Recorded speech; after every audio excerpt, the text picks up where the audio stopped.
Hello everyone, my name is Mike and this is Matrix to Paradise. Today I'm in Quartzsite, Arizona. I'm at the Loves in Quartzsite, Arizona.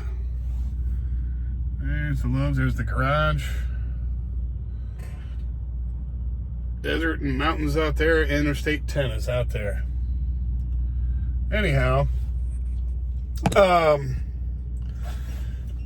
still on the load from Laredo, Texas to Paris, California, which is out by Riverside, that area. So anyway, drove all the way from, I went from Laredo, Texas to, yesterday I drove from Laredo, Texas to Las Cruces, New Mexico, stopped at the Loves there.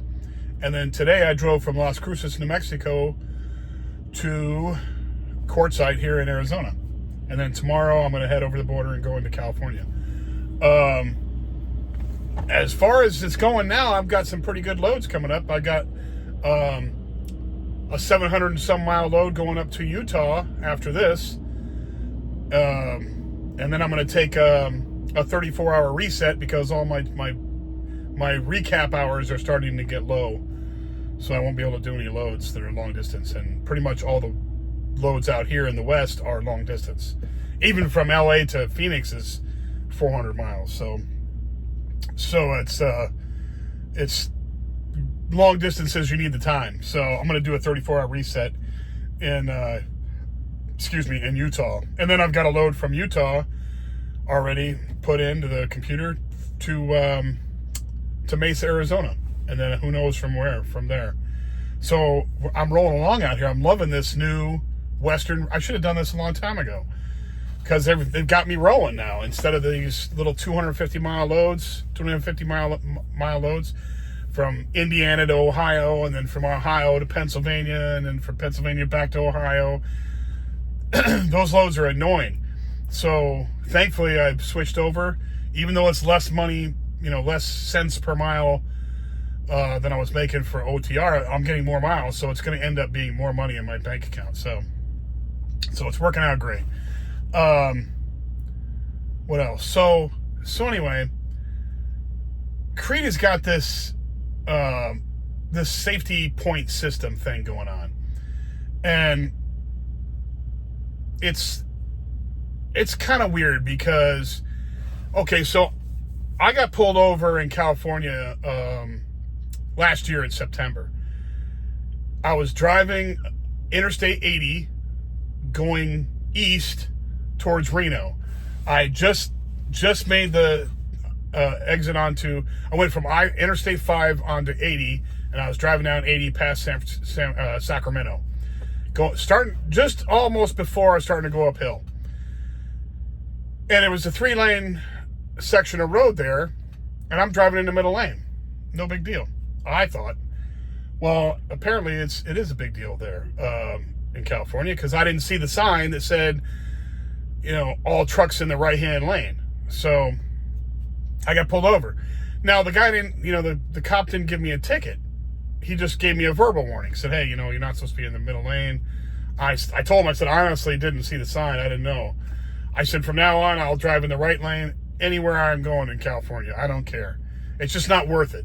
So he pulled me over, gave me a verbal warning. Didn't even give me a paper. No paperwork, no nothing. And then he left, and I took off and stayed in the right-hand lane. Well, apparently, Crete found out about it somehow, I guess because he logged it in there. I don't know. But anyway, so they gave me 10 points for getting pulled over and being in the wrong lane, even though I didn't get a ticket. So I don't understand how that's these are like safety points. So I don't know. I understand that. Supposedly if you get like 15 or something like that, you can get fired or something, or discipline starts happening. And I'm like, what in the hell? So anyway, you get, there's 2 ways to take them off your point totals here. So when you get a trailer somewhere, say you pick up an empty from a yard somewhere, they'll send you a message when you put the trailer number in, telling them what trailer you got. that you found in whatever yard you were in, whatever distribution center. When you type in the trailer number, a lot of times they'll send you back a message saying, hey, this trailer needs to be inspected. If you go through a city that has one of Crete's shops or terminals there, pull in there, have it checked over, and then you get a point taken off of your safety points. So I had done that, numerous times when I had the time to do that. And so I had gotten it down to like, it was at 10 points or whatever. I got it down to 6. Well, anyway, then they gave me this, they sent me another, you get these little point letters, okay? So they sent me a letter saying, yeah, you took off this many, every point that I took off for those trailer inspections, they'd send you a letter and you go look at it and it says, hey, you have so many points because you got 1 point taken off for this trailer inspection. So I'm like, all right, whatever. So I had it down to 6. Well, then they sent me another letter saying, you have a violation. You got more points. And I'm like, what? What did I do? I didn't get pulled over. I didn't do anything. So I called them up this morning. I'm like, what is this? I just got it down. I just got it down to 6, and now they add 4 points on me. I'm like, what the hell is this? So I talked to the lady there, and she's like, yeah, this is for, for log stuff, logging into, when you do the logging in there. She's like, they want you to do like yard movements and when you're in the yard, you're supposed to tell them everything you're doing at the time, which is a total waste of time in the first place. But supposedly DOT wants that and they want that, and it's just a big pain. I'm like, oh, for God's sakes. And they call that a safety violation, and points too. So anyway, I was kind of annoyed with that. I'm like, what's the point? I told her, I said, what? I keep bringing in these trailers. I'm not even going to try anymore. I don't care. Whatever. You fire me for these stupid safety points, that's your problem. I'll go be a good driver for somebody else. But it's not her problem. I didn't say that to her, but I was like annoyed with this. I'm like, this is stupid. So she's like, well, don't worry, because like September 20th is the anniversary date of the time you got those 10 points. So you're going to have 10 points taken off. So you'll be in the negative. You'll have most of them wiped out. And I'm like, well, thank God, because this is, ridiculous. And I don't know how log stuff, yard movements, and, every little log entry you could put into the log, I don't understand how that is a safety violation. I just don't understand that. And why they add points to you for that. I mean, it's just stupid. It really is. I can understand if I get a ticket, or if I get another ticket, or if I get into an accident, or I, smack into somebody and, ruin somebody else's equipment or damage our equipment. I understand that. Those are safety violations. Stuff like, not doing the log properly, like, letting yourself go over time. That's a log violation. I get it. You're not supposed to do that. I never do that. So I'm never over my time driving. I'm never over my time working. I'm never over my 70-hour week. I'm vigilant with that. But yard moves, stuff like yard moves, I mean, like, stupid. I mean, it's just stupid stuff. It's like, backed into the dock, or you're loading, unloading, hooking up to a trailer. It's just stupid stuff. It's just ridiculous. And like when you're in there, you're on or you're off. So like when I'm backed into a door, I push off. I'm not working. I'm off. I'm resting. I'm not driving. I'm not working. I'm not doing anything. I'm off.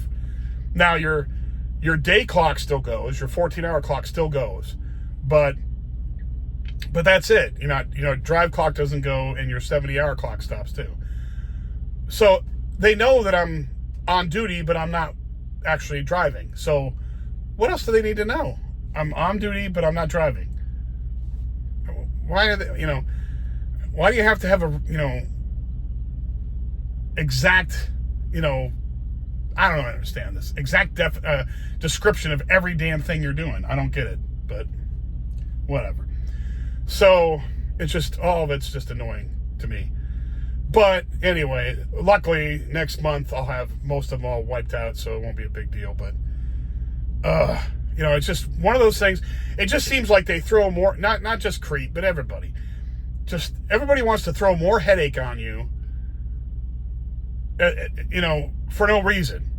Make it harder for you. I'll give you another example. Here, I'm kind of ranting today, but it's just because I was annoyed with that. But I'll give you another example. So there are companies that will not let you back into their dock or drop off a trailer at their distribution center unless it's totally perfectly clean in the back of the trailer. Okay? It has to be totally perfectly clean back there. Swept out, freaking, no holes in it or whatever. All this other crap, right? And then the same company, you go there to pick up an empty, and their dock people leave all kinds of crap back there. They leave all kinds of garbage in the back. They don't sweep it out, but they expect you to sweep it out. It's just like, what the hell? I mean, at least practice what you preach, for God's sakes. So it kind of drove me nuts with that too. That drives me nuts too. But everybody tries to make it harder on the drivers, and it just bothers me. It's like there's also some places like we go to Home Depot a lot, and Home Depot places, some of them you got to stay in the truck. They don't even get out of the truck. They're like, if you get out of the truck, they tell you get back in your truck. Okay, all right, whatever. Most places you got to get out and you got to walk in there, like Walmart. But there are some other places where, like Home Depot, some places you got to stay in your truck. Other Home Depot DCs, they won't even get out of they won't even get out of the guard shack. They're like, they'll sit there while you're sitting there. I'm like, I'm sitting in my vehicle waiting for these idiots to come out here and talk to me, but they don't. They're just sitting in the shack. So I get up and go over there. I'm like, what's going on? Aren't you guys gonna no, you got to come in here. And I'm like, what? Every other damn Home Depot is freaking stay in the truck. You guys just happen to be totally different from this. It's like, why can't your company have the same policies everywhere? It's just dumb. So they're always trying to make it harder on us. I don't even want to get into Purina. Oh my God, Purina.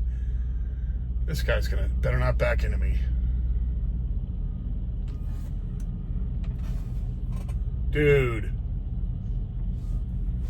This guy is backing in here. Do not back into me. Turn your wheels. There you go.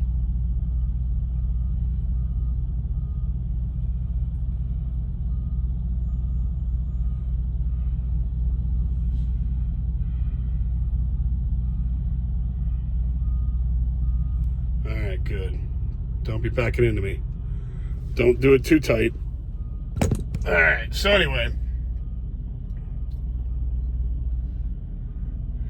This guy.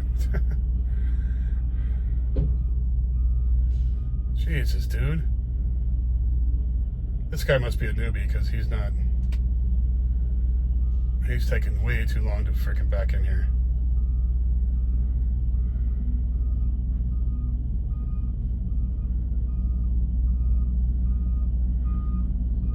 Do not hit me. Oh my God. Anyhow,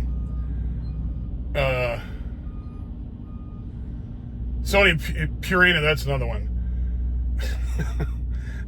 So if you're in the trucking industry and you go to Flagstaff and go to Purina and Flagstaff, you know exactly what I'm talking about. So to go to Purina and Flagstaff, which I don't know why it's like this. It's not like it's some kind of heavy metal plant or some place where there's, danger of stuff flying. I mean, it's dog food, okay? It's dog food, cat food, that kind of crap. So in order to go in there, you have to, so you go and you park somewhere. You go down and you park. To go into the office in there, you got to have one of those reflective vests, okay, which I got one. You got to have the eye goggle thingies, okay, which I have some, which I got for free from from a paper plant up in Washington State because they required them, and I'm like, I don't have freaking safety glasses thing. They're cheap ones. They're just bull crap plastic things. And then you got to have a hard hat.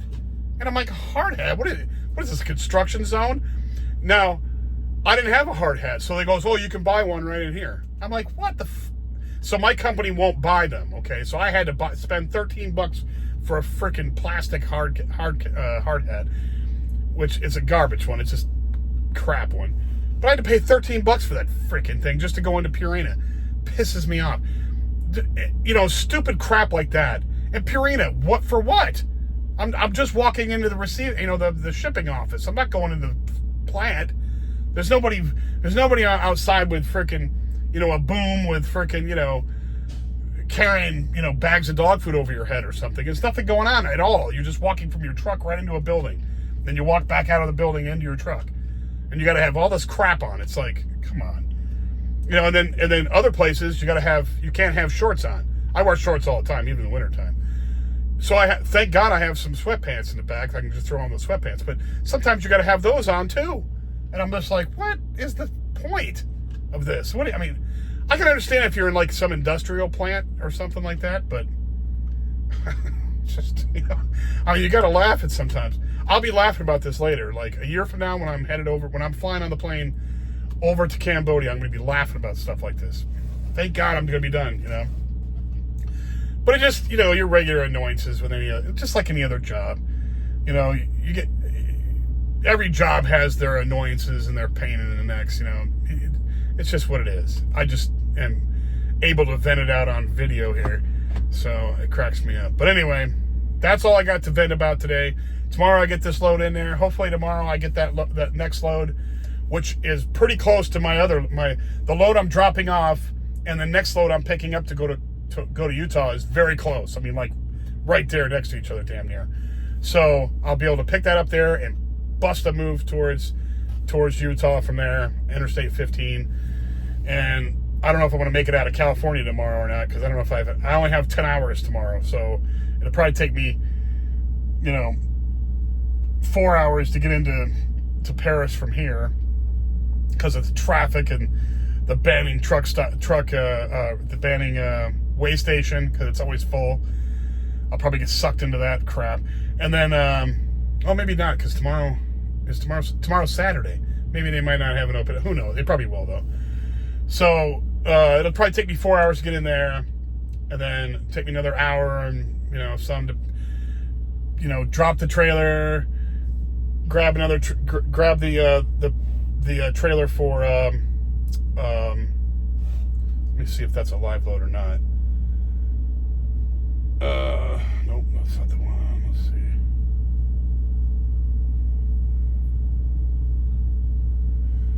Is this a live load? Hopefully not. Nope, it's not a live load. Thank God. All right, so it'll probably take me an hour or so to drop off the load that I'm dropping off, and then to run over and pick up the next load, and then I'm off from there. So you're talking 5-6 hours.